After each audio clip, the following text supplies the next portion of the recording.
வாங்க ஃப்ரெண்ட்ஸ், இன்றைக்கி ஒரு ப்ரோமோ வந்திருக்கு. என்னென்னு பார்த்தீங்கன்னா, நம்ம விஜய் சேதுபதி சார் வந்திருக்காரு. என்னென்னு சொல்கிறான்னு பார்த்தீங்கன்னா, அந்த சீசனில் பண்ணியிருக்காங்க, இந்த சீசனில் பண்ணியிருக்காங்க, அப்போ நம்மளும் பண்ணக்கூடாது பண்ணுறாங்க. அவங்களுக்கு இன்றைக்கி என்னென்னு பார்ப்போம். ரெட் கார்டு கூட கொடுக்க வாய்ப்பு இருக்குது ஃப்ரெண்ட்ஸ். ஸோ அதுக்கப்புறம் நம்ம நேற்று முந்தானத்து நடந்த விஷயத்துக்கு வரும். நம்ம சபரி, விக்கல், சிக்கரம், வினோத் 3 இருக்காங்களா, 3 பேருமே ஸ்போர்ட்ஸ்மேன்ஷிப்னா என்னென்னு காட்டியிருக்காங்க.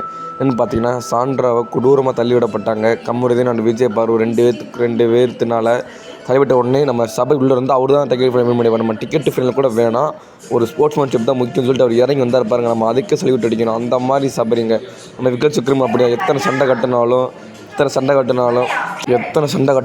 விடாமல் நம்ம கண்டஸ்டன்ட் தான், நம்ம கூட இருக்கவங்க தான், நாளைக்கு இவங்க மூஞ்சில் முழிக்கணும்னு சொல்லிட்டு போய் பார்க்குறாங்க. வேறு அதாங்க ஸ்போர்ட்ஸ்மேன்ஷிப்பு.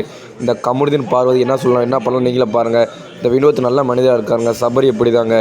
சரி, இன்றைக்கி ப்ரோமோ 1 என்ன சொல்கிறாருன்னா, இன்றைக்கி ஏதோ ஆனால் சம்பவம் கன்ஃபார்ம், யாரும் மறக்காமல் எபிசோட் பார்த்துருங்க. சம்பவம் கன்ஃபார்மு, ரெட் கார்டு கொடுக்க வாய்ப்பு இருக்குது. ஆனால் அரோரா டிக்கெட்டு ஃபைனல் வின் பண்ணிட்டாங்க, அது கன்ஃபார்ம் ஆகிடுச்சு. அந்த டிக்கெட் ஞாயிற்றுக்கிழமை தருவாங்க, நம்பலாம். பார்ப்போம் என்ன தான் நடக்குதுன்ட்டு. டேரெக்டாக ஃபைனல் போயிட்டாங்க. அந்த டாப் 5ல் இருக்காங்க. அரோரா இவங்க டாப் 10 கூட வர மாட்டாங்க நினச்சோம், ஆனால் டாப் 5ல் இருக்காங்க. வாழ்த்துக்கள். சப்ஸ்கிரைப் பண்ணி விட்டுருங்க. அடுத்து ப்ரோமோ 2ல் சந்திப்போம் நம்ம.